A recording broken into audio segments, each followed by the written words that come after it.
Salut tout le monde, j'espère que vous allez bien. Aujourd'hui on se retrouve pour une nouvelle vidéo. Population, je vous demande pardon. Population, je vous demande merci. Il est vrai que j'ai déserté YouTube pendant 3 mois. Veuillez m'excuser, prenez-moi comme une petite sœur. Ne me jetez pas la pierre, voyez-moi comme un petit frère. Oh my god, il s'est passé tellement de choses depuis la dernière fois qu'on s'est laissé sur YouTube. Je vous disais que je quittais le bureau. Donc là actuellement même on est chez moi, on est dans ma chambre, je suis posée on my bed. You know what I mean? Mais après avoir laissé le bureau, je suis partie 2 mois et demi en Côte d'Ivoire. J'ai fait plein de choses là-bas. Et des choses aussi totalement inattendues. Comme vous avez pu le voir au titre de la vidéo, j'ai effectué un réel retour aux sources. Enfin, franchement, il n'y a pas d'autre terme pour qualifier la chose. Et donc aujourd'hui, je souhaite revenir avec une story time. Mais ce sera pas... En fait, la story est fun, elle est chic. Franchement, vous allez vous enjailler. Mais... dans le fond de cette histoire, il y a vraiment des valeurs très importantes que je désire vous transmettre. Donc s'il vous plaît, restez focus, restez concentrés et la vidéo peut commencer. Disclaimer, cette vidéo va parler de spiritualité, d'un peu d'expérience paranormale. Donc si t'es pas trop familier avec ce genre de thématique et que ça te rend un peu aigri et irrité, prière de passer. Voilà, je parle à un public ouvert d'esprit qui a envie d'en savoir davantage. Bon visionnage. Ok, donc comme je vous le disais, cet été j'ai décidé de partir en vacances Côte d'Ivoire comme quasiment tous les étés. Jusque là aucune surprise, je suis d'origine ivoirienne, je pars tous les ans en Côte d'Ivoire, en tout cas dès que je le peux. J'organise parfois des événements, des masterclass, des conférences, etc. Donc si vous me suivez depuis un moment, c'est pas très novateur ce que je suis en train de vous raconter. Néanmoins ça a été un voyage particulier puisque j'ai effectué cette année un retour aux sources. Dans le sens où je suis partie dans mes villages d'origine. C'est vrai que souvent on dit aux gens, allez dans vos pays d'origine pour savoir d'où vous venez. Et les gens se limitent beaucoup à la capitale, et moi la première, mais pas tellement. Parce que je connaissais déjà mes villages de la famille maternelle, mais pas ceux de la famille paternelle. Depuis que je suis enfant, ma mère a l'habitude de m'emmener, lorsqu'on va en vacances en Côte d'Ivoire, au village, à Kani, dans le nord de la Côte d'Ivoire. Donc c'est à quelques kilomètres, dizaines, vingtaines, trentaines, un peu plus de kilomètres de Séguéla. En tout cas c'est dans la zone, dans le Woroba, dans la région du Woroba, pour ceux qui sont familiers. De toutes les manières, on mettra une carte pour que vous puissiez situer géographiquement les choses. Et c'est vrai que moi je vais à Kani de base pour passer les vacances avec les cousins cousines, aller voir mes grands-parents, vu que depuis qu'ils sont vieux ils veulent plus descendre sur Abidjan, c'est pas Abidjan leur a fait quoi, mais donc on est obligé de se taper 10 heures de route pour aller les voir. Bref, c'est un autre sujet. Et puis je suis déjà allée une fois, donc en 2009 à l'époque, dans le village de la mère de ma mère, qui est lui Sémian. Donc Sémian c'est en terre, ouais. Ça se situe dans l'ouest. Attendez, j'ai un bug. En tout cas, c'est pas très loin de Mans. Voilà, c'est pas très loin de Mans. Donc jusque là, pour moi, vraiment rien de nouveau. Je connais déjà d'où je viens, je connais mes villages. Pour moi, c'est largement suffisant. Maintenant, j'ai une discussion pendant les vacances avec Lagui. Lagui qui est un de mes grands frères dans l'entrepreneuriat, tout ça. Qui revenait, lui, de ses villages d'origine. Il vit en France, comme moi. Il est né en France. Il a fait toute sa vie en France, comme moi également. Et il était hyper content de son expérience en me disant, voilà, tout ce qu'il avait pu apprendre sur son ancestralité, etc. Et c'est vrai que ça a piqué ma curiosité parce que je suis toujours allée au village en mode vacances, mais j'y suis jamais allée avec l'intention d'en apprendre sur d'où je venais, de comprendre mes racines, de comprendre la culture de mon village, de comprendre la culture de mon peuple, etc. J'y allais en mode curiosité, en mode vacances, genre ah c'est cool, oh, ça se passe comme ça et tout, ok, mais ça s'arrêtait là, vraiment ça allait pas plus loin. Sauf que depuis lors j'ai évolué, j'ai grandi, mon niveau de conscience il est monté, je comprends encore plus aujourd'hui l'importance de connaître ses racines, de connaître d'où on vient.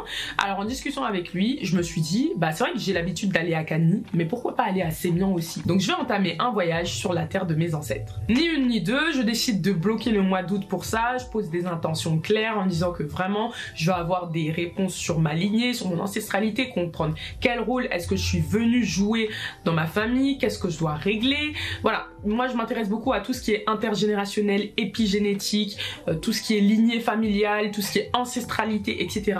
Donc je suis vraiment partie pleine d'ambition et avec surtout l'intention d'avoir des réponses à mes questions, parce que dans tous les cas, que tu le veuilles ou pas, tu descends d'un groupe de personnes qui t'ont précédé. Et en toi, tu as des choses qui leur appartiennent parce que tu fais partie d'eux puisque vous avez le même sang. vous voyez. Donc parfois tu as des blocages dans ta vie dont tu trouves les réponses en regardant dans les générations passées. Donc moi je voulais vraiment aller, et j'y suis allée dans l'optique de comprendre tout ça. Donc ok, ni une ni deux, en août, je pars à Cagny et ma première intention c'est d'interviewer mes deux grands-parents, donc ma grand-mère et mon grand-père maternels, puisque eux j'ai la chance de les avoir encore vivants, et donc je voulais enregistrer ce que j'appelle des archives familiales. Je suis partie avec mon micro de podcast et puis j'ai eu la chance de pouvoir faire une interview de ma grand-mère. J'ai décidé de les enregistrer parce que l'idée derrière tout ça pour moi c'était que ces archives familiales puissent être transmises de génération en génération. Donc j'ai fait cet audio qui fait littéralement plus de 2 heures, je l'ai fait en 2 parties, de ma grand-mère, pour que ses propres enfants puissent l'écouter, donc ma mère, ses frères et sœurs, et pour que demain mes propres enfants puissent l'écouter et que leurs enfants puissent les écouter, etc. Donc l'idée c'était vraiment de pouvoir diffuser cet audio un maximum pour qu'il puisse servir dans la famille et que ce soit tout simplement un témoignage de sa vie. Donc j'avais préparé une liste de questions, je suis vraiment allée très en profondeur en lui demandant mais plein de choses, quels étaient tes rêves, quels étaient tes objectifs, quels sont tes regrets, qu'est-ce que tu n'as pas accompli, qu'est-ce que tu as pu accomplir, comment était ma mère quand elle était enfant. Enfin vraiment j'ai creusé très loin dans les questions. Quels conseils est-ce que tu me donnerais, quels conseils est-ce que tu voudrais qu'on retienne, que les générations futures retiennent. Enfin vraiment, c'est-à-dire que j'ai posé des questions dans tous les domaines de vie. As-tu été heureuse? Considères-tu que tu es heureuse? Quels sont tes regrets? Est-ce que c'était la victime imaginée? Bref, j'ai tout demandé, tout ce que la plupart des gens n'osent pas demander, j'ai demandé. Claire, soyons clairs. Donc elle m'a répondu, franchement elle a kiffé l'initiative et tout, c'était trop bien. Ensuite j'ai voulu faire la même chose pour mon grand-père, malheureusement j'ai pas réussi à la voir parce que clairement il avait pas mon time ce monsieur. Pourtant son témoignage est vraiment intéressant parce que bon c'est quelqu'un qui a eu un gros parcours professionnellement parlant et j'aurais vraiment aimé avoir son témoignage. Mais en tout cas quand vous n'arrivez pas à avoir la personne en question, n'hésitez pas à prendre le témoignage de ses amis ou de sa femme, parce que du coup à travers ma grand-mère j'ai appris beaucoup de choses, ou bien en tout cas des personnes qui l'ont vraiment côtoyé parce qu'ils pourront vous retranscrire cela. Donc malheureusement mon temps était court, j'étais vraiment partie au village pour faire ça. Donc j'ai pas eu le temps de pouvoir interviewer d'autres personnes, mais c'est vrai que ça m'a donné une bonne grosse base intéressante. Donc après ça, je suis partie en direction de Sémian, donc on a fait 4-5 heures de route en quittant Cagny. Ma grand-mère m'a accompagnée et on s'est retrouvés chez le peuple Wobé. Alors je vous ai pas dit mais Cagny c'est un village Koyoka. Bon je sais pas comment vous dites ça, Koyoka, il y a des prononciations différentes, mais en tout cas c'est des Djoula. C'est des Djoula, en tout cas c'est des Djoula, des Malinké, voilà. Donc ensuite on est parti dans le village de ma grand-mère qui elle, comme je vous ai dit, vient de Sémian, et Sémian c'est un village Wobé, elle est Wobé. Donc c'était une autre langue, une autre culture, une autre atmosphère, vraiment une manière de fonctionner différente, et c'est fou en fait de se dire que dans le même pays comme ça tu peux passer de groupe ethnique à groupe ethnique comme ça, incroyable. Et sur la route, ma grand-mère me disait ah tu sais ma mère à l'époque elle quittait Sémian et elle marchait de Sémian jusqu'à Séguéla pour aller au marché de Séguéla.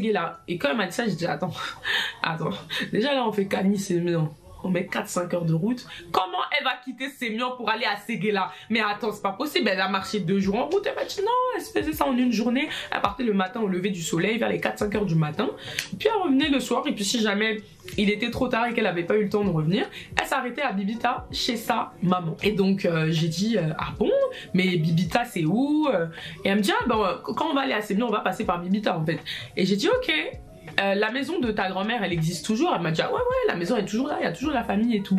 J'ai dit ah ouais. Elle me dit oui. Je dis ok arrêtons-nous là-bas alors. Donc voilà, on descend à Bibita et là je vois la maison de mon arrière-grand-mère comme je vous le disais. Et lorsque je m'assois, je sens une présence.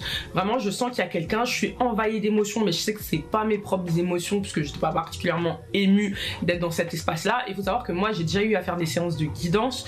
Donc les séances de guidance c'est quand tu contactes tes guides spirituels, tes ancêtres, etc. C'est quelque chose d'assez particulier en fait comme expérience. Et donc je sais reconnaître les présences. Ça veut dire que je sais savoir si je suis en train de m'imaginer des trucs ou s'il y a vraiment une présence, il y a vraiment quelqu'un. Et donc je ressens une présence, mais beaucoup d'amour, beaucoup d'émotions, etc. Donc là je me suis dit ah, Je crois que la famille maternelle est là. Je suis vraiment sur la terre des ancêtres. Il faut savoir que dans mon voyage, jusque-là, j'avais pas forcément ressenti de présence. C'est vrai qu'en ce moment, j'ai mes dons de médiumnité qui s'ouvrent, j'ai de la clairaudience déjà, etc. Donc, c'est des trucs que, genre, je sais. Quand ça se passe, je sais que c'est ça, je sais qu'il y a une présence, je sais qu'on essaye de me dire quelque chose. Donc, bah moi j'étais super contente, je me suis dit ok, là je sens que vraiment les ancêtres sont là, ça m'a fait plaisir. Et du coup, on a visité un petit peu Bibita, on a regardé les lieux, etc. Bon, évidemment, quand on partait, bah, du coup, tout le monde nous a demandé de l'argent. En Afrique, rien n'est gratuit. Mais bon, pour des gens que je ne connaissais pas et pour qui c'était la première fois que je voyais, je trouvais ça assez culotté quoi, qu'ils me demandent ça, surtout des personnes jeunes qui ont toute leur force de, hein, voilà, tu vois. Bref, c'est un autre sujet. Non, parce que c'est vrai qu'en terre Wabé, vraiment j'ai remarqué que les gens demandaient beaucoup plus d'argent que nulle part ailleurs. Vraiment, que ce soit à Kani, que ce soit quand je suis allée dans le village paternel, je n'ai jamais eu autant de demandes d'argent que quand j'étais en terre Wabé. Alors ça c'est un truc, laisse tomber. Ensuite, ils m'ont emmené devant un espèce de petit monument qu'ils ont où ils s'en vont prier, faire des offrandes, etc., des libations. Donc je me suis mise devant ce monument-là, j'ai fait une prière de gratitude et puis ensuite on a repris la voiture et on est parti en direction de Sémian. Faut savoir qu'à l'époque où j'étais allée, donc en 2009, mon arrière-grand-mère était encore en vie, donc j'ai eu la chance de pouvoir la connaître et j'avais une volonté, c'était de pouvoir me recueillir sur sa tombe puisque j'y étais jamais allée depuis son décès en 2012. Donc j'en parle à ma grand-mère, je lui dis voilà, j'aimerais bien aller sur la tombe de grand-mamie. Je l'appelais grand-mamie justement parce que en fait j'avais déjà une grand-mère. Donc je savais pas comment l'appeler. Je me dis OK, toi t'es ma grand-mère, mais elle c'est mon arrière-grand-mère. Du coup, je vais pas l'appeler arrière-grand-mère, c'est trop compliqué. Donc j'avais dit bon, ce sera mamie et grand-mamie. Finish. Donc je lui dis voilà, j'aimerais bien aller sur la tombe de grand-mamie, me recueillir, tout ça. Et elle me dit franchement c'est galère parce qu'il y a beaucoup de mauvaises herbes qui ont poussé dessus, que elle aujourd'hui elle serait même plus capable de retrouver la tombe, donc trop compliqué. Et je me dis ok, pas de souci. Donc je fais mon séjour, je continue ma life, etc. Franchement les choses se passent plutôt bien. Et puis ensuite j'ai des oncles de la famille, parce que j'ai rencontré beaucoup de personnes de la famille que je ne connaissais pas, donc ça m'a permis aussi de voilà savoir d'où je venais, enfin qui étaient les membres de ma famille. Donc ils se présentaient à moi, etc. Et je leur parle de la tombe de grand-mamie. Ils me disent mais non, mais nous on peut t'emmener et tout. On a juste à chercher quelqu'un qui a une machette, il va débroussailler et tout, et tu pourras y aller. Je me dis ok, let's go. Donc on y va. Je prévois quand même un peu d'argent pour la personne qui va débroussailler à la machette parce que je me doutais que cette personne n'allait pas les faire gratuitement. On va en direction du cimetière, donc moi j'étais jamais allée dans un cimetière de ma vie, enfin, franchement j'étais jamais rentrée et tout. Et il commence à débroussailler la tombe. Donc là je vois la tombe de ma grand-mamie, franchement je suis contente d'être là, etc. Mais moi je voulais rester un peu à distance parce que bon, j'avais un peu peur. Il est vrai que j'ai déjà eu des expériences paranormales, mais la partie où maintenant tu es au-dessus de la tombe d'une personne c'est autre chose. Et ce qui s'est passé c'est que ils m'ont dit de carrément monter sur sa tombe, donc j'étais en mode monter, m'arrêter au-dessus, mais vous savez qu'il y a quelqu'un en bas. Mais ils m'ont dit non, si monte, assis-toi et tout. J'étais en PLS et tout, je suis montée, je me suis assise et ils m'ont expliqué tout le protocole, comment je devais faire pour l'honorer, etc. Donc culturellement parlant, c'était très enrichissant de voir comment ils honoraient les morts. J'ai fait une offrande d'argent. J'ai aussi fait une libation, donc c'est une offrande d'eau. En fait, c'est une offrande de liquide, c'est-à-dire que si tu connais la boisson préférée de la personne, tu peux lui mettre sa boisson en offrande. Moi, j'ai décidé de faire avec de l'eau. Donc en fait je suis venue avec une bouteille d'eau, j'ai posé des intentions dedans et ensuite en les versant j'ai prié pour le repos de son âme, etc. Et donc le processus que j'ai mis en marche et qui m'avait été recommandé par un de mes grands frères dans l'entrepreneuriat et qui est pas mal chaud en spiritualité et tout, c'est qu'il m'avait dit déjà quand t'arrives tu demandes pardon de pas être venu auparavant parce que t'as eu des occasions de venir et t'es pas venu, et quand tu as fini de demander pardon tu pardonnes aussi ta lignée pour les choses qu'ils n'ont pas réussi à régler quand ils étaient encore vivants et que toi tu vas devoir régler aujourd'hui. Tu te pardonnes à toi-même, donc vraiment la notion de pardon était hyper importante dans le recueillement. Et ensuite il m'a dit maintenant tu exprimes ta gratitude parce que finalement c'est parce que cette femme a vécu qu'elle a pu donner naissance à ma grand-mère qui a donné naissance à ma mère qui m'a donné naissance à moi-même. Et après la partie sur la gratitude, bon maintenant tu pries, tu demandes ce que tu as demandé, etc. Donc j'ai demandé la protection, bon bref, tout un tas de choses. Et j'ai versé mon eau en offrande. Donc moment hyper cool, j'étais vraiment très heureuse.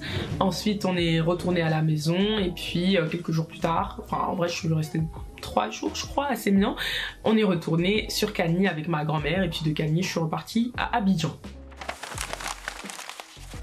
Donc là pour moi c'était fini.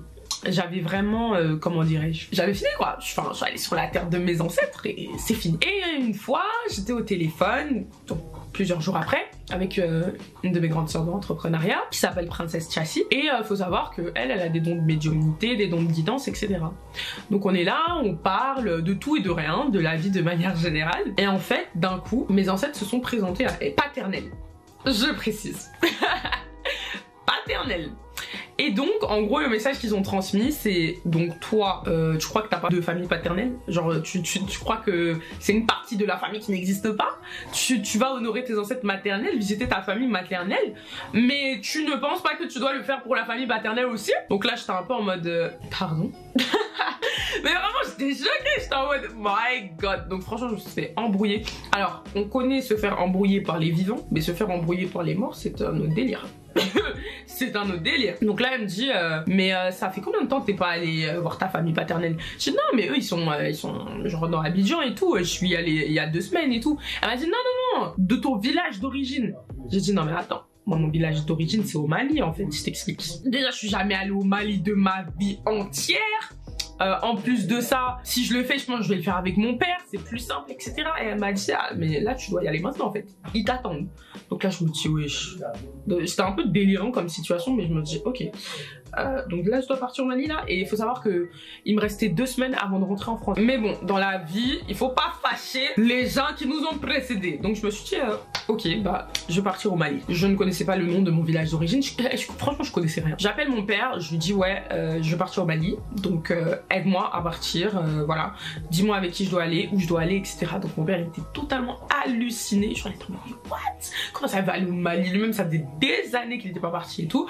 Et il me dit, ok, je vais dire à ton frère de t'accompagner. Donc faut savoir que bah, mon papa il a eu des enfants avant moi, donc j'ai des grands frères, des grandes sœurs, enfin des grands frères et une grande sœur. Donc il a demandé à un de mes grands frères qui lui a vécu au Mali, il a vraiment grandi là-bas, il a fait toute sa vie là-bas, de m'y accompagner. Donc ok, pas de souci, je me prépare à aller au Mali, sauf que on est dans une période assez particulière puisque le Mali a fermé ses frontières, il y a des conflits avec la CEDEAO, il y a aussi des conflits avec la France. Donc en fait j'avais aucune des nationalités qui arrangeait ce voyage, littéralement. Mais je me dis ok c'est pas grave, prochaine fois, parce que j'ai peur de rester bloquée au Mali. Moi je m'en rentrer dans 2 semaines, si je reste bloquée à l'autre bout du monde ça va être un peu compliqué, donc tant pis. Et puis j'en reste là. Et plusieurs jours après, je suis encore au téléphone avec Princesse, on discute, on échange, et puis elle me dit ah, mais c'en est où ton voyage au Mali là? Et je lui dis ah bah je vais plus y aller, j'attendrai d'y aller avec mon père une prochaine fois en fin d'année ou l'été prochain, mais là c'est trop galère avec les frontières, etc. Et moi je me disais oh, les guides comprendront que voilà, géopolitiquement parlant c'est compliqué. Et en fait encore une fois mes ancêtres paternels se sont présentés et ils ont dit non mais franchement elle nous attriste. Mais ils étaient en mode elle nous attriste. Nous sommes dépassés, on te dit de partir. Ils avaient prévenu qu'il y aurait des obstacles qui se mettraient sur ma route pour aller là-bas, mais que je devais quand même y aller. Et moi je vois des obstacles et je n'y vais pas. Donc là je me suis dit hop hop hop hop hop, ok j'ai compris le message, merci de m'avoir transmis la commission, je vais partir. Donc je rappelle mon père et là je dis en fait j'y vais. J'y vais. Donc mes parents étaient hyper inquiets. Surtout que moi par exemple ma maman elle a pas du tout le goût de l'aventure. Donc là moi toute seule, bon avec mon frère, mais moi toute seule partir au Mali enfin genre pour mes parents c'est délirant. Enfin ils se disent mais elle est complètement folle. Genre vraiment des fois ils s'asseyent et ils se disent mais c'est quel enfant on a fait en fait? Mais c'est elle s'en va faire des expériences, c'est elle qui a fait les guidances, c'est elle qui s'en va sur la terre de ses enfants. C'est quel enfant ça? Genre des fois mes parents je vous jure ils se posent des questions existentielles me concernant. Mais bref, c'est eux ils m'ont accouché, c'est eux ils m'ont accouché. Donc ok, ni une ni deux, on organise ça et je décide de partir pour je crois 4 jours initialement. On prend le car, le car. Là c'était un voyage vraiment épique. direction Famorila, qui est donc mon village d'origine du côté paternel. Donc c'est dans le sud du Mali, à peu près 2 heures de la frontière ivoirienne malienne. Donc nous on est à Abidjan et on prend le car avec mon frère à la gare d'Adjamé pour partir à Tengrela dans un premier temps. Donc Tengrela c'est la ville frontalière entre la Côte d'Ivoire et le Mali. On part à Tengrela, on fait plus de 10 heures de route, non mais vraiment un voyage de malade. On départ à 7h30 et on arrive à 22h30. Donc autant vous dire que c'était extrêmement long. Ça, sincèrement, c'était le voyage d'une vie. Sincèrement. Et moi, j'avais vraiment des kilomètres dans le compteur. Bon, pas de la manière dont vous connaissez. Attention, ceux qui ont pensé autre chose. Mais vraiment, puisque j'avais fait 10 heures de route pour aller à Kani, 5 heures de route pour aller à Sémian, 5 heures de route pour revenir à Kani, 10 heures de route pour venir à Abidjan. Et là, je faisais genre littéralement peut-être 12 heures de route pour arriver à Tengrela. Et franchement, c'était un voyage éprouvant. J'arrive à Tengrela et mon frère me dit ah ben le chauffeur va pas aller jusqu'à Kolondieba. Donc en fait notre village est dans la ville de Kolondieba pour les Maliens qui connaissent la zone. Et donc il dit que en gros, il va faire une pause parce que bah, il est fatigué et qu'il fait nuit, la frontière est fermée. Donc on va attendre le lendemain pour pouvoir passer la frontière malienne. Mais petit aparté, le car qu'on avait pris initialement, il devait juste s'arrêter à Tengrela, sans plus. Ça s'arrêtait à Tengrela et à Tengrela, on allait devoir prendre d'autres petites voiturettes ou cars pour passer la frontière et pour aller à Kolondieba. Mais je sais pas pourquoi, mon frère a eu l'idée de poser la question en disant est-ce que le car descend à Kolondieba? Et il lui a dit oui, il descend là. Et il m'a dit mais tu sais c'est incroyable parce que de toute ma vie et le nombre de fois que j'ai fait Côte d'Ivoire, Mali en car, je n'ai jamais vu un car qui allait jusqu'à Kolondieba, un direct, ça n'existe pas. Donc là autant vous dire que je me suis dit oh purée. Les ancêtres ont dit qu'ils mettraient tout en place pour que j'arrive à franchement ils nous ont facilité jusqu'au bout jusqu'à mettre un car direct. J'ai dit non là ils étaient vraiment déter pour que je parte. Donc on arrive à Tengrela et mon frère m'avait dit qu'il y aurait des endroits pour dormir. Je lui ai dit mais t'es sûr? Est-ce que ce sera propre? Est-ce que ce sera bien et tout? Il m'a dit oui t'inquiète c'est propre et tout, c'est bien, c'est confortable etc.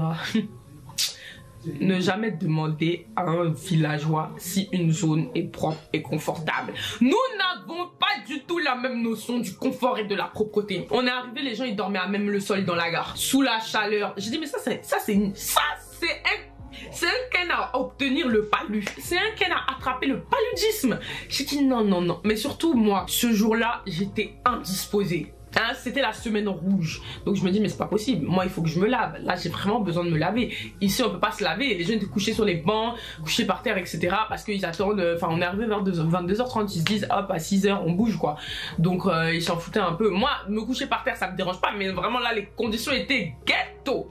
Donc je lui dis non il faut qu'on trouve un hôtel. Parce que j'ai besoin de me laver. C'est important. Il me dit ok. Il marche. Il cherche un hôtel. On part dans l'hôtel. On arrive. Et là je découvre la chambre. On a trouvé une chambre d'hôtel. Je vais vous montrer la chambre. Regardez.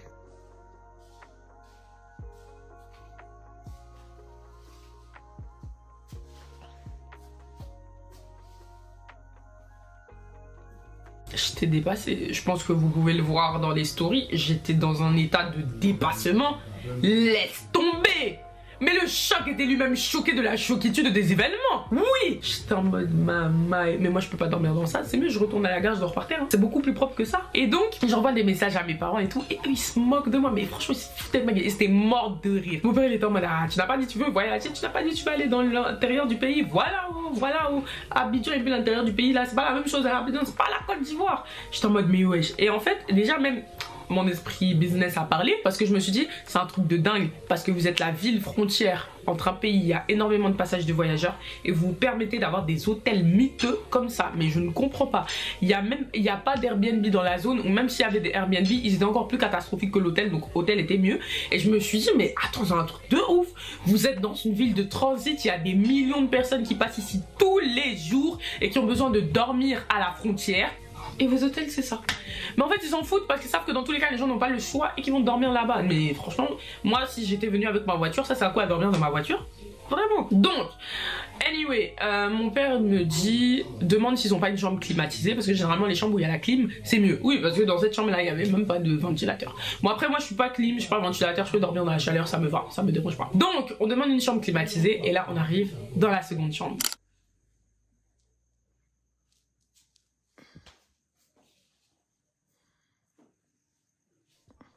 Bon, là dans la seconde chambre, bon c'est un peu mieux. Déjà je me dis je peux me coucher sur le lit, ça va, ok. Bon la douche c'était pas trop ça, eau froide tu connais, pas de possibilité de chauffer. Mais it's okay, c'était déjà un peu mieux. Donc j'étais soulagée. Le matin, 4h et quelques, on se lève et on retourne à la gare pour passer la frontière. Arrivé à la frontière, donc déjà là ça faisait 2 jours d'affilée, je me levais à 4h du matin pour prendre le car, j'étais fatiguée franchement. Arrivé à la frontière, on montre les carnets de vaccination, donc je montre mon carnet fièvre jaune, j'étais venue avec, et on me dit ah madame, pour rentrer au Mali il faut faire le vaccin de la méningite. Je dis mais oh, ça c'est quoi encore? Mais moi je sais que je suis vaccinée contre la méningite, mais j'avais pas de preuve. Donc ils m'ont vaccinée. Mais faut voir comment ils m'ont vaccinée aussi. Ils ont pas désinfecté ma peau avant de me piquer. C'est-à-dire ils m'ont dit montrer le bras, je me suis tournée, ils ont piqué. J'ai dit tiens, mais j'espère que l'aiguille là est bien stérilisée. Quand j'ai raconté ça à ma mère, elle m'a dit même j'espère qu'ils ne réutilisent pas les aiguilles sur les mêmes personnes, hein, parce que ça c'est un coup à se donner les sida. J'ai dit non pas aussi, c'est une nouvelle aiguille quand même, ne gâtons pas le nom. Donc on passe la frontière. Et ensuite, on a la douane manuelle qui arrive. Et là, elle nous prend la tête. Déjà, ils nous ont fait payer pour que notre passeport puisse rentrer. Il y avait le prix pour les passeports ivoiriens. Il y avait le prix pour les cartes d'identité maliennes. C'est-à-dire, même un Malien qui rentre au Mali doit payer pour que sa carte d'identité rentre. Après, il fallait payer pour nos bagages. Tout ça là, on est resté 2 heures en route. J'en pouvais plus. Franchement, j'en avais marre. Marre de chez marre. Franchement, j'étais fatiguée. Vraiment, j'avais 12 heures de route dans les dents. 3-4 heures de sommeil. Là, tu viens, tu nous arrêtes 2 heures. Parce que tu veux l'argent. Parce que tu veux l'argent. Eh, c'est souvent, ça m'a saoulé. Après 2 heures à l'arrêt, ils nous ont fait descendre. Ils nous ont fouillé tout. Non, mais un délire. Un délire. Franchement, on dirait qu'on était dans Narcos. J'ai pas regardé Narcos, mais on dirait qu'on était dans Narcos. On remonte dans le car et on arrive à Kolondieba. Donc là, on se retrouve en terre bambarophone. Enfin, je sais pas si on dit ça comme ça, mais ça parle 100% bambara. Eh, les Maliens, ils font même pas semblant. En Côte d'Ivoire, même, on sait qu'on a des langues ethniques, mais les gens font même un peu d'efforts pour parler le français. Au Mali, pas d'effort. C'est bambara, tu vas manger jusqu'à... Tu vas comprendre, tu vas finir par comprendre. Et d'ailleurs c'est ouf parce que en 4-5 jours passés là-bas, mon oreille s'est vraiment ouverte. Et sur mon dernier jour, je commençais à comprendre. Donc je me suis dit, en vrai, si je passe 2 semaines, 1 mois là-bas, je peux vraiment parler bambara. Vraiment, parce que je commençais à bien comprendre. Donc là, le voyage n'est pas fini, on s'arrête. Il y a les cousins qui étaient venus nous chercher à moto. À Kolondieba, on a mangé, riz avec sauce graine. Et puis, pouf, on a pris la moto, vroom vroom, direction Famorila. Donc là, on en avait pour à peu près 30 minutes de moto. Famorila, c'est donc un campement. Alors, comment vous expliquer ce qu'est un campement? Les campements, c'est-à-dire qu'il y a la ville de Kolondieba et puis tu vois, il y a des personnes qui ont décidé de se mettre, on va dire, en brousse. Ils ont construit leur maison, puis une deuxième est venue à construire sa maison, puis une troisième. Et donc c'est une espèce, on peut pas qualifier ça de village parce que c'est même trop petit, mais c'est des lotis. C'est plusieurs maisons qui s'ajoutent avec le temps et donc ça fait un espèce de petit groupé, donc on appelle ça campement parce qu'ils sont arrivés, ils ont campé, genre ils sont arrivés, ils ont posé leur maison et puis ils se sont posés là. Donc là franchement sur le chemin pour aller à Famorila, j'étais prise d'émotion, je me disais mais c'est incroyable, genre tout le chemin que j'ai fait, 2 jours de voyage pour arriver sur la terre de mes ancêtres, vraiment j'espère qu'ils sont fiers de moi. Donc mon père même avait dit qu'il voulait qu'on s'arrête au cimetière des anciens avant de rentrer dans la ville pour demander la bénédiction, la protection, donc encore une fois hein, toujours avec les ancêtres. Donc on s'est arrêté là-bas, on a prié, on a demandé la bénédiction et la protection pendant notre séjour et puis on est rentré dans la ville de Famorila. Arrivé à Famorila, donc je rencontre des membres de ma famille que je ne connaissais pas, que je n'avais jamais vu. Faut savoir que nous on n'avait pas du tout prévenu qu'on arrivait, donc ils étaient tous choqués et tout, donc ils étaient là en mode c'est qui et tout. Donc je me présentais en disant voilà je suis la fille de un tel, tout ça et tout. Et vraiment trop bien. Je me suis éclatée à Famorila, c'était incroyable. De toutes les manières, vous pourrez retrouver toutes les stories de ce que je vous raconte dans mes stories à la une qui s'appelle Village 1, Village 2, Village 3 sur mon compte Instagram. Vraiment, allez les regarder, c'est incroyable. Même si là dans la vidéo, on vous met pas mal d'extraits pour imager ce que je suis en train de dire. Regardez les stories de A à Z, vous allez encore mieux comprendre l'état d'esprit dans lequel j'étais. Donc ok, on arrive là-bas, on fait la première journée, salutations, allez saluer tout ça. Allez, ça va, danser. Non, danser c'est moi le caca, ça c'est chez les Koyaka. Eux c'est encore une autre manière de saluer. J'ai oublié. Mais du coup, salutations, tout ça. Donc on fait ça toute la journée. Ils ont tué poulet. pour notre venue. Donc faut savoir que au village en fait, déjà rien que tu sens que t'es au village. Mais moi mon village Kani c'est luxe, même c'est mieux encore, c'est un peu luxe. Là à Famorila c'était vraiment un autre univers. Tu sais ils sont encore dans l'ère des mariages arrangés, ils sont encore dans l'ère de on travaille au champ, on n'emmène pas les enfants à l'école, ou en tout cas quand on les emmène à l'école on les retire vite de l'école pour qu'ils aillent faire les travaux de champ. Enfin c'était hallucinant parce que c'était totalement une autre dimension. Enfin je veux dire, moi on me demandait si j'étais mariée et si j'avais des enfants. J'ai 22 ans les gars, j'ai 22 ans, s'il vous plaît. I'm 22 years old. Eux ils étaient en mode mais comment ça? Pourquoi j'étais une vieille fille? Genre j'étais une tantine, comment ça à 22 ans la pas d'enfant elle est pas mariée? Ah c'est quoi ça? C'est quoi ça? Eux ils étaient étonnés par l'étonnement qui fait lui-même étonné par l'étonnement de la situation. Pareil, culinairement parlant, c'était totalement autre chose. Déjà, pour manger du thon, j'aime manger du thon. Bon, il y en a d'autres qui disent kabato, pour ceux qui connaissent. Les Africains généralement n'aiment pas du tout cette nourriture. Moi j'aime bien, mais c'est vrai que bon pour mon séjour j'en ai vraiment beaucoup mangé parce que c'est un truc, c'est vraiment à base d'eau et de fécule, mais beaucoup à base d'eau. Hein. Tu fais un pipi, c'est fini dans ton ventre. Donc si c'est kabato là avec leur sauce feuille façon il y a un peu de gombo, on a mangé. Même tu vois leur sauce, c'est pas des sauces en fait, c'est de l'eau avec des assaisonnements parce qu'en fait ils diluent énormément les sauces. Il y a pas de viande dedans, parce qu'il y a pas les moyens, parce qu'il y a beaucoup de gens à nourrir. Enfin, c'est-à-dire que j'étais extrêmement observatrice et malgré la barrière de la langue, j'ai essayé de communiquer avec eux comme j'ai pu et franchement, j'ai vu que c'était un autre monde qui n'avait rien à voir avec ce que je vivais dans ma vie parisienne. Et en fait, ça m'a permis d'avoir beaucoup plus de gratitude et de respect envers le parcours de mes parents. Parce que c'est vrai que moi, pendant longtemps, en fait, je me disais, ils sont pas millionnaires, etc. Tu vois, genre, je sais pas, j'avais un peu cette frustration là et tout. Et je me disais que, en vrai, ils avaient pas fait des trucs de ouf. Et en fait quand j'ai vu d'où ils venaient et surtout pour le village paternel, parce que c'est ça qui m'a plus marqué, puisque c'est ça que j'ai vraiment découvert pour la première fois et c'est vraiment le village le plus pauvre par rapport à mes deux autres villages où bon, la famille a une situation de vie correcte, en tout cas convenable. On n'est pas du tout dans la phase des mariages arrangés, on dilue beaucoup la sauce parce qu'il n'y a pas les moyens, on fait beaucoup de travaux au champ, enfin pas du tout dans mes deux autres villages. Mais là, tu vois, je me suis dit, ah ouais, putain, en fait, en vrai, mes parents, ils reviennent de loin. Mes grands-parents reviennent d'encore plus loin. Et en fait, si mes grands-parents n'avaient pas quitté Famorila pour s'installer à Abidjan et que du coup, mon père n'était pas né à Abidjan pour lui-même venir s'installer en France, et ben en fait, je serais peut-être né à Famorila, tu vois. Genre, dans une autre vie, j'aurais peut-être vécu là-bas. Et donc, j'aurais peut-être subi un mariage, enfin, subi. Tout est relatif, ça dépend du prisme avec lequel on regarde la situation, mais j'aurais peut-être vécu un mariage arrangé, peut-être qu'à l'heure actuelle j'aurais 4 gosses, 5 gosses, je sais pas. Enfin, ma vie aurait été totalement différente et je me suis dit c'est fou de se dire que c'est de là d'où je viens. Mais je sais pas comment vous expliquer ce sentiment là, mais quand t'as vécu toute ta vie en France et que tu vas dans un endroit et tu te dis c'est de là que je viens, mais c'est un sentiment vraiment particulier, tu te dis putain c'est de là qu'on vient, c'est ici. Non mais c'est incroyable, c'est incroyable. Je suis allée sur la tombe de ma grand-mère aussi, qui est enterrée genre à 20 mètres de la maison. Donc je suis allée sur sa tombe aussi, je me suis recueillie, j'ai fait une libation, offrande, même processus à chaque fois. Et puis j'ai kiffé, j'ai mangé, j'ai appris de la culture, j'ai beaucoup sympathisé avec les enfants, c'était vraiment génial. Tous les soirs je jouais avec eux. En fait, ce qui est marrant, c'est que le premier soir quand je suis venue, moi j'ai direct joué avec les enfants et tout, et les gens du village ils me regardaient en mode Kabako. C'est un mot que j'ai appris, hein, parce que Kabako ça veut dire genre choqué, genre en mode surpris et tout, parce que en fait ils s'imaginaient que j'étais trop kanti comme ça, que j'allais trop faire ma blanche et tout, je sais pas quoi. Et après ils voient je suis là, je m'amuse, je cours avec les enfants, on dirait moi-même j'ai leur âge. Les gens ils étaient dépassés, ils se sont dit mais quel est ce phénomène? Qui est cette personne? Ils comprenaient pas bien. Ils étaient là, ils disaient mais est-ce qu'elle mange kabato? Est-ce qu'elle va manger ça? J'ai dit mais mon frère il mange tout, envoie ce moyen manger, envoie. Il faut savoir que moi mes parents étaient très inquiets quand je partais là-bas parce que il y a ce truc là de se dire que oui au village il y a la sorcellerie, au village attention on peut t'empoisonner etc. Donc ils avaient mis beaucoup de méfiance sur la nourriture, ils m'avaient dit fais attention à la bouffe et tout.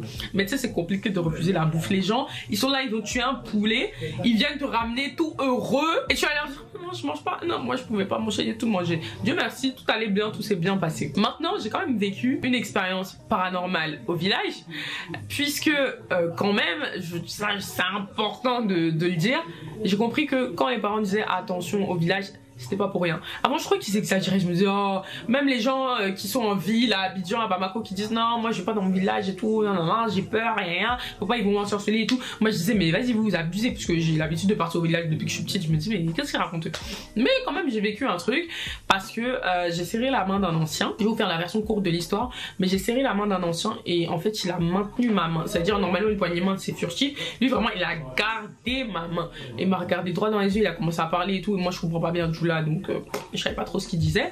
Après mon frère m'a traduit en me disant qu'il disait qu'il allait me marier, que j'allais rester ici et que j'allais apprendre le bambara forcé et tout, que j'allais apprendre à parler et tout. Mais en fait ce qui s'est passé c'est que je me suis sentie hyper mal après sa poignée de main. J'ai commencé à avoir des palpitations, j'ai commencé à avoir des sueurs froides, j'ai commencé à avoir le tournis, je croyais que j'allais m'évanouir. Je me suis dit mais il m'a fait quoi le gars, genre j'étais dépassée. Et en fait j'ai compris que je sais pas, je pense qu'il a voulu prendre mon énergie. À mon avis il a essayé de pomper mon énergie et mon âme n'a pas trop supporté, donc il y a eu un peu de panique.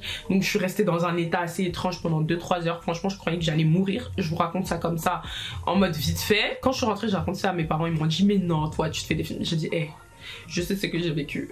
Le gars là a voulu voyager avec mon âme. Et il a voulu faire un truc. Il a voulu faire un truc, je sais.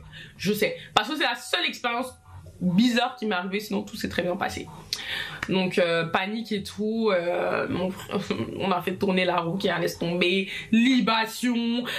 C'est dans ces moments là que tu sais qu'il y a un Dieu. Oui, ah non, pour prier j'ai prié, j'étais en mode Seigneur s'il te plaît, moi je suis venue sur la terre de mes ancêtres parce qu'ils m'ont recommandé de venir, c'est pas pour rester ici.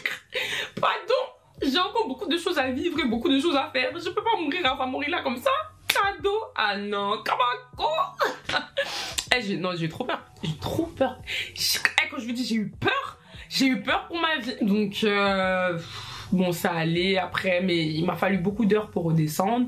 Le lendemain c'était bon, mais j'ai pris mes précautions. Je ne serrais plus la main des gens, je les saluais de loin. Et puis quand je m'asseyais quelque part, je secouais la chaise, tout ça. Bon, bref. Lors de mon dernier soir à Famorila, donc je suis restée avec les enfants. On m'a mis du diaby sur les mains, donc du henné. C'était cool, bonne ambiance. J'avais demandé qu'on me fasse de la loco, mais si vous voyez comment ils ont découpé Panane là. L'ivoirienne que je suis a eu mal au cœur. Non, pas Tissakana. Alors que la façon, c'est parce que je suis polie, j'ai mangé. C'est parce que je suis polie, j'ai mangé. Sinon, vous-même regardez la photo.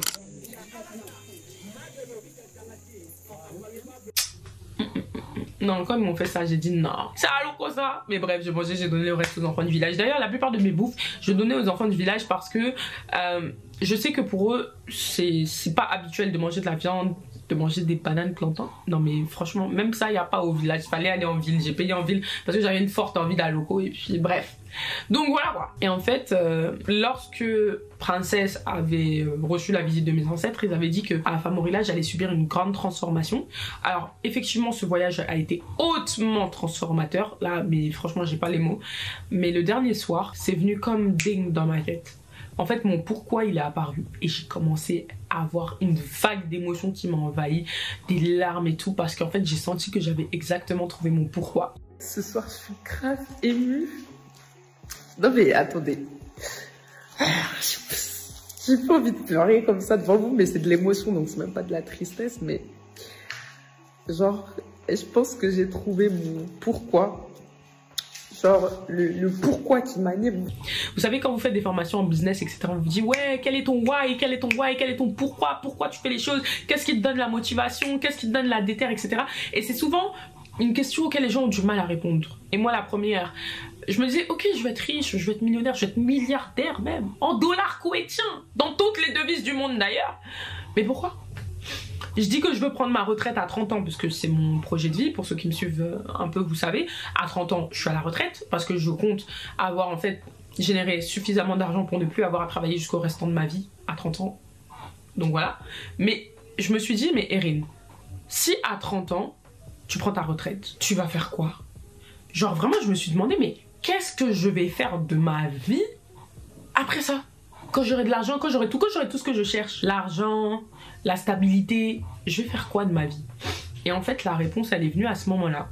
Parce que j'ai compris, par une frustration que j'ai vécue à Famorila, que j'avais envie de montrer à ceux qui n'en ont pas les moyens et ceux qui ne connaissent pas qu'il y a de merveilleuses choses dans ce monde qui existent et qu'ils doivent se donner les moyens d'évoluer dans leur vie pour pouvoir les voir et en bénéficier. Pendant la soirée, Ce qui s'est passé, c'est que les enfants m'avaient demandé de leur montrer des photos, des vidéos de la France, etc. dans mon téléphone. Donc je leur ai montré, je leur disais, ah, ça c'est mes amis, ça c'est mon école, ah, ça c'est ma chaîne YouTube, c'est mes vidéos. Voilà, je leur montrais plein de trucs, la Côte d'Ivoire c'est comme ça, etc.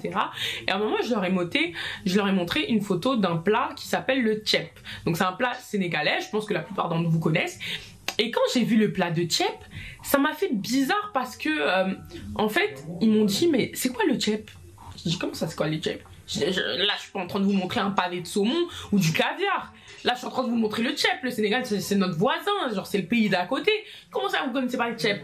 Et il y a un enfant qui parlait français, parce que tous les enfants parlaient pas français, mais pour ceux qui parlaient français, ils m'ont dit, mais tu sais, nous on connaît pas le tchèp, nous on connaît pas les plats sénégalais. Et là je me suis dit, purée, mais qu'est-ce qui se passe en fait? Et là je me suis dit, mais c'est pas possible. En fait j'avais le seum. Je me suis dit, mais comment ils peuvent pas connaître tout ça? Tu sais, des trucs que moi je considérais comme vraiment des basiques. Et honnêtement, hein, vraiment je leur parlais pas de trucs lunaires, mais juste un plat de tchèp. C'est un truc que... Tu peux pas te dire qu'ils connaissent pas ça en fait. Parce que c'est un plat africain, c'est un plat d'Afrique de l'Ouest. Même les Maliens font le tchèp, genre, il faut le tchèp à leur façon, mais voilà.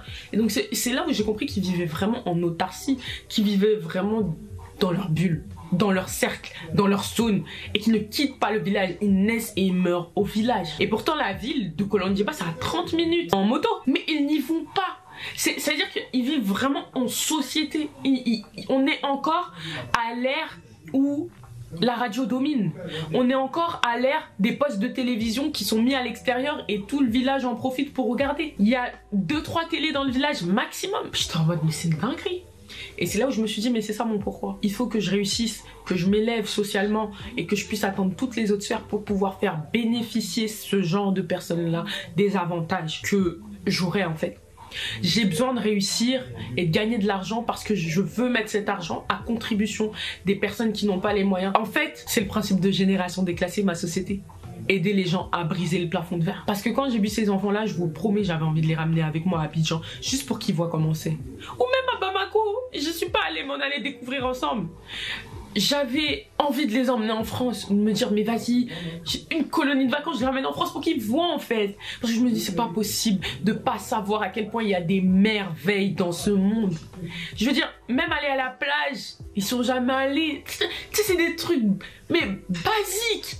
Mais moi ça m'a mis hors de moi, je me suis dit mais c'est pas possible. Il faut que je puisse avoir les moyens de leur faire découvrir ça. Ces enfants-là, mais aussi les adultes qui ne connaissent pas tout ce qu'il y a de meilleur dans ce monde. Et donc c'est pour ça que depuis que je suis rentrée, j'amplifie les expériences, que je continue d'aller découvrir les choses, d'aller à l'étranger, de découvrir des cultures étrangères, etc. Là je reviens du Maroc, etc. Parce que je me dis, mais oui, en fait, j'ai la chance de pouvoir explorer le monde, je ne dois pas jouer avec cette chance. Combien on est à avoir un passeport français? On peut aller dans presque tous les pays du monde facilement, on voyage même pas, on bouge même pas. Mais pourquoi? Mais allons explorer le monde. On a cette chance-là, il y a des gens, ils sont là, ils rêvent à travers des images, à travers des photos, à travers des magazines, de visiter certains coins et n'en ont pas la possibilité. On doit pouvoir être les témoins de la beauté du monde et transmettre ça à ceux qui ne la connaissent pas, pour leur donner suffisamment de force pour qu'ils se battent dans leur vie pour réussir à atteindre ça. Il y avait un enfant, il était super intelligent, je me suis dit mais pourquoi il s'est incarné dans ce village lui? Il était smart, il parlait très très bien français, etc.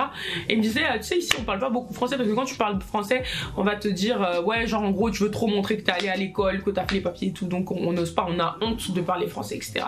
Et il m'expliquait en fait que son père voulait le déscolariser pour qu'il aille faire les travaux de champ. Mais j'étais dépassée en fait. Je me suis dit mais aïe, le gars c'est un intello comme une vieille âme, vraiment une vieille âme, intelligent, curieux, il est d'une finesse incroyable et on veut l'enlever de l'école pour aller le mettre au champ. Je dis mais Erin, la mission est de taille.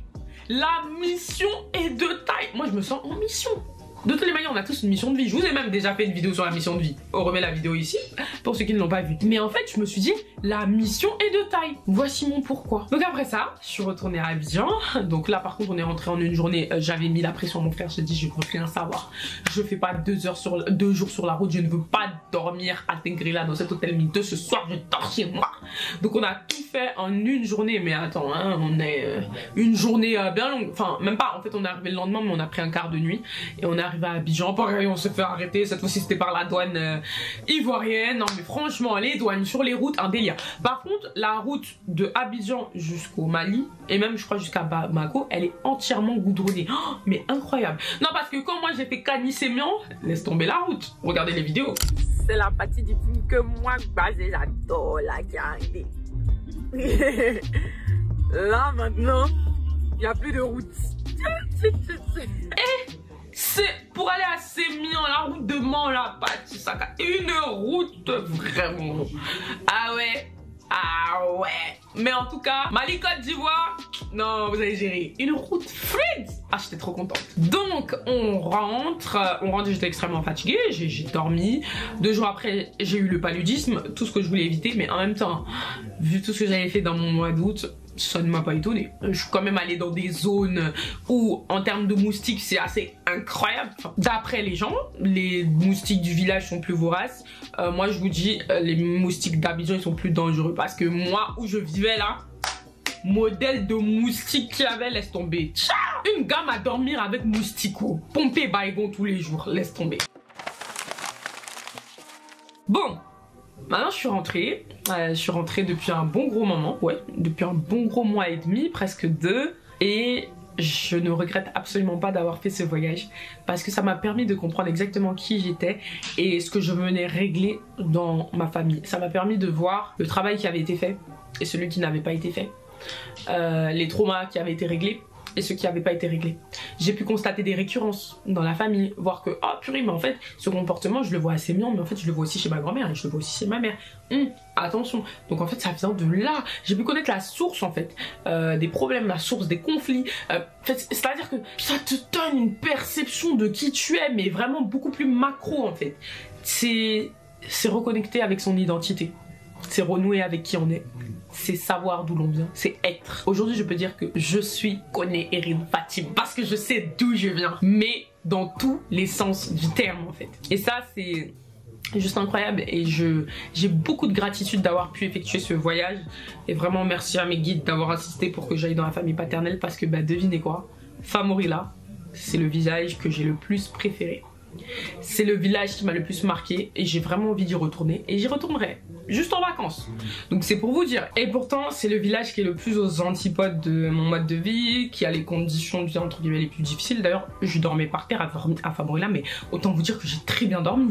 Je me sentais dans un lit à 800 balles.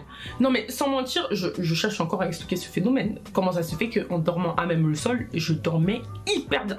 Bon, peut-être j'étais tellement fatiguée parce que 3 jours d'affilée se réveiller à 4 h du matin, puis après 2 jours de suite. Oh non, il était fatigué. Non, dis c'est fatigue là. Ah, fatigue là seulement. J'ai connu. Fatigue là seulement, j'ai senti. Ah oui, j'ai senti ça dans mon corps. Bref. En tout cas, incroyable. Ça m'a permis effectivement d'avoir beaucoup plus de tolérance et de respect envers mes parents pour comprendre d'où venaient leurs parents et donc d'où ils viennent. Ça m'a permis de comprendre aussi leur éducation. Vous savez, souvent tu comprends pas en fait comment ils veulent t'éduquer. En plus moi, je suis vraiment un enfant particulier, j'en fais qu'à ma tête. Donc ça veut dire que des fois je trouve que mes parents peuvent avoir des mentalités arriérées ou je sais pas, des fois je peux être en désaccord avec leur manière de voir la vie et ma manière de la voir et tout. En fait, ça te permet juste de prendre plus de recul et de comprendre dans quoi ils ont grandi. Tu vois, pour comprendre pourquoi ils ont éduqué comme ça et quelles valeurs ils essayent de te transmettre. Ça te permet de comprendre aussi les valeurs de là où tu viens. Par exemple, c'est du côté maternel, c'est des villages où il y a beaucoup de fierté. Du côté paternel, c'est la valeur travail. Et ça m'a permis de comprendre aussi pourquoi j'étais une bosseuse. En fait, j'ai vu que ma grand-mère, c'était vraiment une carriériste. Je me suis dit, ah ouais, quand même. Et je savais pas qu'elle était aussi carriériste que ça. Et en fait, j'ai vu que du côté paternel, pareil. Beaucoup de force de travail. Je me suis dit, mais en fait, je viens de famille d'agriculteurs, de famille de commerçants, mais je ne pouvais que faire du business, littéralement. Donc voilà, si j'ai un message pour vous et quelque chose à vous partager. En tout cas, si j'aimerais que vous reteniez quelque chose de tout ça, c'est d'aller sur la terre de vos ancêtres. Si t'es tchadien, pars au Tchad. Si t'es espagnol, pars en Espagne. Même si tu te dis non mais c'est trop lointain, je connais personne sur place, etc. Va avec quelqu'un qui maîtrise. Tu trouveras toujours une personne dans ta famille qui peut te montrer exactement de là où vous venez. Moi je suis allée avec mon frère au Mali, pour la Côte d'Ivoire je l'ai fait avec ma grand-mère. Voilà, il y a toujours quelqu'un qui peut t'accompagner. Et ne prenez pas l'excuse de ouais non mais c'est trop loin, etc. et tout. J'ai fait 2 jours sur la route pour partir au Mali, d'accord? Donc à partir de là, il n'y a pas quelqu'un qui peut me dire que son village il est trop loin. Hein?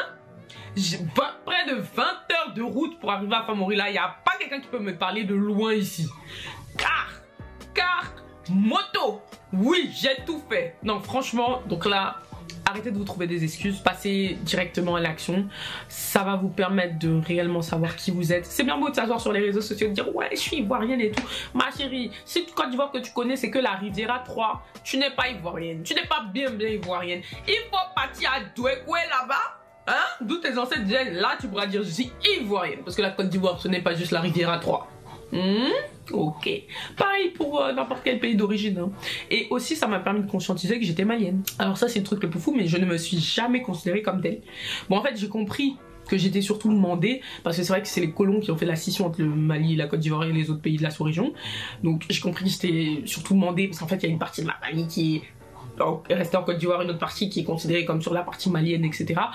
Mais je me suis jamais identifiée en tant que malienne. Je n'ai même jamais dit ça. À la limite, quand je suis revenue du village, je disais je suis un quart malienne. Donc pour vous dire à quel point genre je me sentais pas vraiment dans le pays. Et puis en fait j'ai un ami qui m'a dit mais qu'est-ce que tu racontes en fait? Genre t'es malienne, t'es pas un quart malienne. Ton père est malien, c'est un malien né en Côte d'Ivoire, c'est tout. Mais c'est un malien. C'est vrai que je me suis dit ah ouais, c'est vrai que c'est un malien en fait. Parce que tout comme moi mes 2 parents ils sont ivoiriens mais je suis née en France. Mais en fait lui c'est la même chose, ses 2 parents en fait ils étaient maliens mais ils l'ont fait en Côte d'Ivoire. Donc en fait je suis malienne. Donc voilà. Maintenant quand je me présenterai je dirais ivoirienne malienne parce que c'est vrai, c'est une partie de ma vie que j'ai grave occultée. Mais déjà même tu peux pas avoir un bon développement quand tu occultes une partie de toi, littéralement. Donc voilà, allez dans vos villages d'origine, surtout honorez vos ancêtres, vos grands-parents, vos arrière-grands-parents, voilà tous ceux qui vous ont précédés, qui sont décédés. Allez sur leur tombe, recueillez-vous sur leur tombe, faites des offrandes en leur nom. C'est aussi ça qui vous aide à avoir la protection et eux depuis les cieux ils sont très contents. De toutes les manières dans toutes les religions c'est des choses qu'on recommande. Après moi je vous l'explique plus sous un angle spirituel mais c'est exactement la même chose. Donc voilà. J'espère sincèrement que cette vidéo YouTube vous aura plu, qu'elle vous aura édifié. J'ai hâte d'avoir vos retours en commentaire. J'espère que vous êtes contente de me revoir sur la plateforme dans des contenus un peu plus chill, plus loose, etc. Et en tout cas j'espère que ça pourra vous être bénéfique. Et si cette vidéo a pu parler à au moins une personne et qu'elle donne envie au moins à une personne de faire le voyage, d'aller sur la terre de ses ancêtres, eh ben j'aurais tout gagné. Donc voilà, je vous embrasse. N'oubliez pas de me suivre sur mes différents réseaux sociaux, Instagram, LinkedIn, Facebook, de vous abonner à la chaîne YouTube, de liker la vidéo si elle vous a plu et de surtout laisser un commentaire pour me dire ce que vous en avez pensé. Donc je vous embrasse à nouveau et on se retrouve très prochainement pour une nouvelle vidéo. Bye bye.